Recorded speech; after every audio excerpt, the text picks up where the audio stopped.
if you're a Democrat operative running it. Second one, though, equally as important, how likely are they to vote? Is this a person that votes once every 3 elections, twice every 3 elections, somewhere in between, shows up every time? And so what you basically end up with is 9 micro-targeting pockets, much simpler than it is now, where everyone goes in one of these 9 bubbles, and they're somewhat equal. And basically what Mike figured out is, hey, the Democrats are sending mail to all 9 bubbles. If I only send mail to the guys who like my Republican candidates but only vote some of the time, it doesn't take a lot of money to get them to vote. And if I only mail to the undecided voters who always vote but really do make up their mind at the end, I've only mailed 2 bubbles, and I've been as effective as their budget mailing 9 bubbles, and actually more effective. And this is the other important thing of micro-targeting, because when you mail something to someone on a political campaign, you do 2 things. You make them more likely to vote for your candidate, and you make them more likely to vote. And the problem is, if he was sending mail to these guys, there's no way he was getting them from 90% Democrat, 10% Republican to suddenly vote Republican. What he was doing is reminding them there's someone out there they didn't like. And even though his mail was for this guy, it was driving them toward voting. And so you can see how micro-targeting started to take place. And I think you can see the analogy with the A's. How much money do we put into a guy to get this many walks, this many total bases? Hey, it's a lot cheaper to buy them than the 303 hitter who never walks and hadn't hit a double in 10 years. You know, that guy's not really valuable. And you start targeting that money into the right places.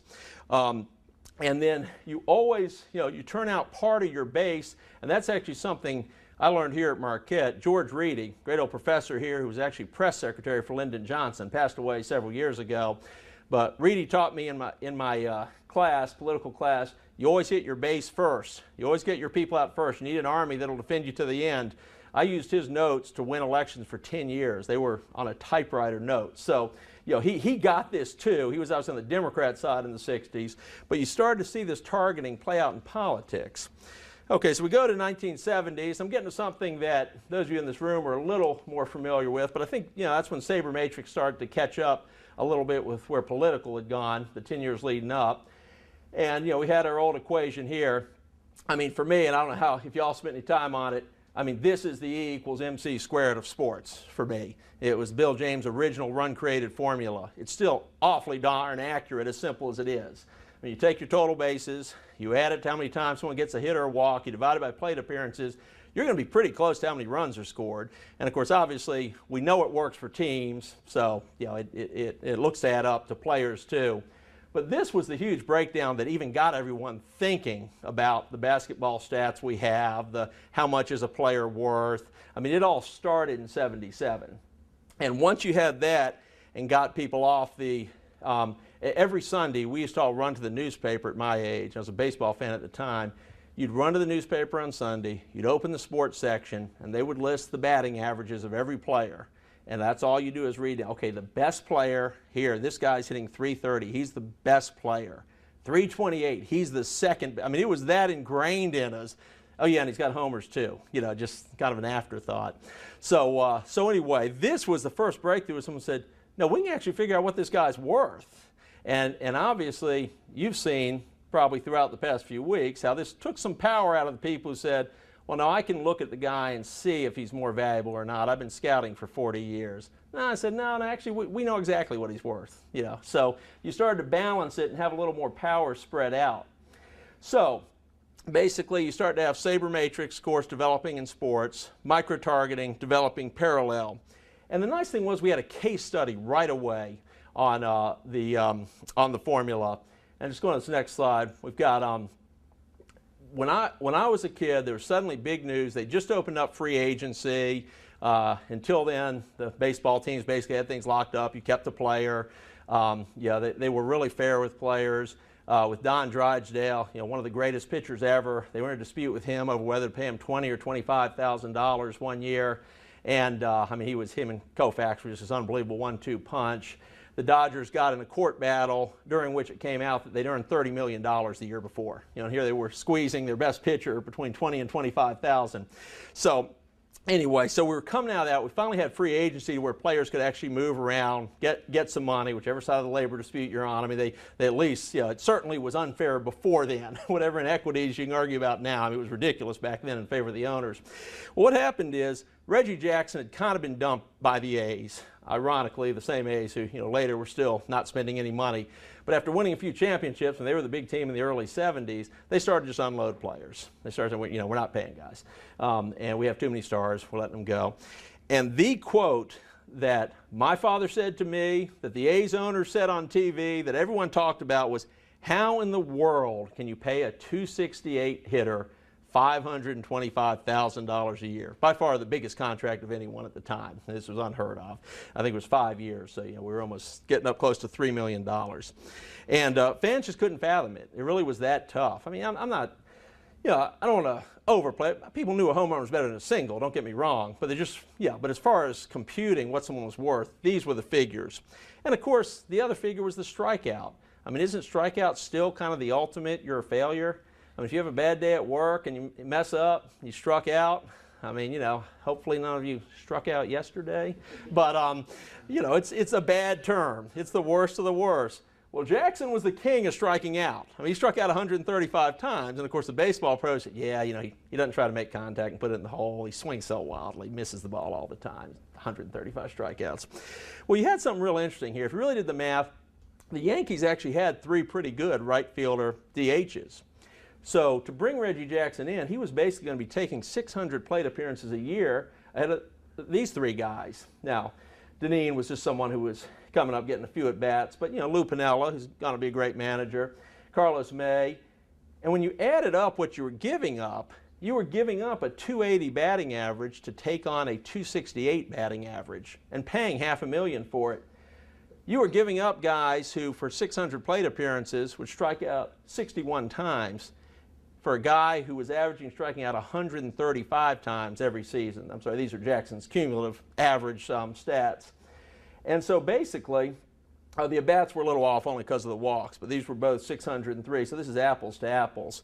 And people were just mind-boggled by how this move could be made. Well, I was actually very proud of my assistant who, proofing these slides, had just watched the trailer for Moneyball. I don't know if it was because Brad Pitt was in it or what. Not a big baseball fan. But she actually looked at this slide without looking at the next one and said, hey, you're asking why they do that? What if this guy had more walks and total bases? I said, oh, thank you. So the concept was pretty simple, even not having been through a whole class, that, oh, okay, I think I see what's going on. Well, this was the year, remember, that formula came out, and there's a theme here. There are 2 huge years for sabermetrics. 1977. Anything else happened in 77? Anyone? National championship, thank you. Just remember that when we get to the other important year. I think there's a pattern here. We need some more sabermetrics breakthroughs. But anyway, if we go on to the next slide, when we look at James' stats, here is what we saw. You start to break them out, and these are the same stats over on the side. And just concentrate on these 2 for a minute. The same ones we were showing. But again, what did he focus on? You added in the walks, the total bases. Remember, he was averaging 32 homers versus 5 for the other 3 guys. He was walking 74 times a year versus the 47. So basically, when you added these together, Jackson was worth 96 runs to 71 for the other guys, a 25-run increase. Now, I'm not saying the Yankees had actually run the total bases theory, but they had a feel that this guy really was worth something. The Yankees had just been swept in the World Series, had a good team, but that's pretty significant. But there were a couple other factors here that were interesting. What James started to take apart is how much does your park affect how many runs you scored? How do your players do at home versus away? Oakland had a huge stadium, hard to hit the ball out of, etc. The average player in Oakland scored only 93 runs per 100 in another park. Yankee Stadium was actually exactly average. So you're also changing a player's environment, which we'll touch on, into a much more hitter-friendly park. Pitchers love going to Oakland, batters did not. And if you go on your averages, just the move to Yankee Stadium, we'd expect to take Jackson to 103 runs. Very substantial. Now here are the numbers Jackson actually put up in Yankee Stadium. And what I'd tell you is this is right on target. You say, oh, it was only 5 runs off. Yankee Stadium also favored left-handed hitters. Jackson was a left-handed hitter who could also drive balls in the gap. he was actually worth 108 runs that season. You take a team from 71 runs to 108 and you've got something big. And in fact, the Yankees went on, won the World Series.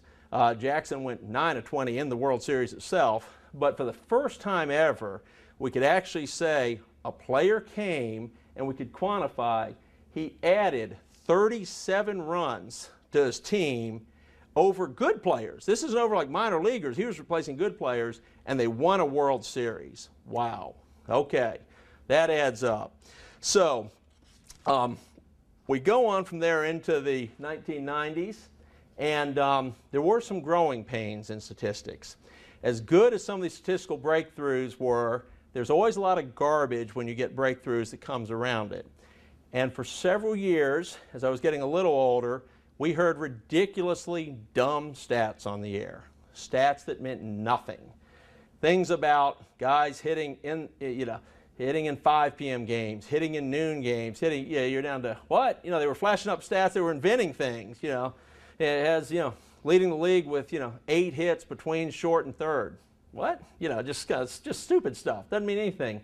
So there are a few questions I'd encourage you to always ask when evaluating any kind of statistic, whether in the business world or in sports. The first one, and most important, is you need to understand whether or not any stat is statistically significant. You've got to understand standard deviation. Now, you can basically divide your number into the square root and come up with standard deviation, or you can punch up on your computer standard deviation computer and put a number in and it'll tell you what it is. But basically, the more times something's occurred, the more likely it is to affect reality over time. So the example I use here is guys hitting .333 against left-handers in games that start at noon. Okay, how many times has that happened? If he's 3 of 9, or we'll move it over to basketball for a minute, if someone's 3 of 9 on 3-pointers after a few games, you say, oh, he's about a 33% three-point shooter. Now, you don't know anything yet. The reason is your standard deviation, if you've only got a sample of 9, is 32.7%. So if someone's tried something 9 times and been successful 3 times, whether it's shooting, hitting, whatever, we know that in fact they're at least a 1% shooter or a 0-10 batting average, or they're a 60% shooter or batting. In essence, we know almost nothing. It's just too small a sample. Now, if someone is 66 of 198 hitting 3-pointers, at that point your standard deviation is down below 1%. And so at that point you really can say, hey, this guy's a 33, 34% 3-point shooter. We know about what he is, or 40% or 50 or whatever. That's significant. So always know your sample size before you know whether or not to put any credibility into any statistic used. You also need to know what the outside forces are. I'll just touch on this quickly. Obviously, we had the ballparks we were talking about. Normally, it's opposition faced. I think Jake Thomas coming over, great offensive numbers. Obviously, didn't play against Big East defenses, so you have to adjust for that. His numbers are still great, but obviously, you would not expect him to match his figures out in South Dakota, playing against new defenses. So you need to know that. That's going to come in handy in evaluating the 3 freshmen that are coming in. Okay. The next thing is you've got to know whether or not your stat is relevant to your end result. And that's back to our quote at the beginning. Is it buying you wins? Is it buying you votes? Is it whatever it is? Is it achieving your end goal? And the example I'll use for this one is the first war in Iraq was kind of the first time we'd all watched TV on a war. Before, until then, when you get even older than me, you actually didn't really know what was going on. Saw an occasional news story. And I use the example, there had been, is anyone here in ROTC, or any ROTC? Okay. Can you describe what a sortie is in military terms? Is that something y'all do? Okay. Basically, a sortie, whether it's Army or Air Force, generally means you're in a defensive position, you go out for a quick attack mission, and then you come back. Probably use a little more with aircraft. Well, during the Iraqi war, that was the first thing they said is, we're flying planes in off aircraft carriers. And the first day of the attack on Germany in World War II, there were 12 sorties during the whole day. That was considered a major operation. Well, they came on CNN, which was new at the time, and said, my gosh, it's been a few hours, we've run 500 sorties.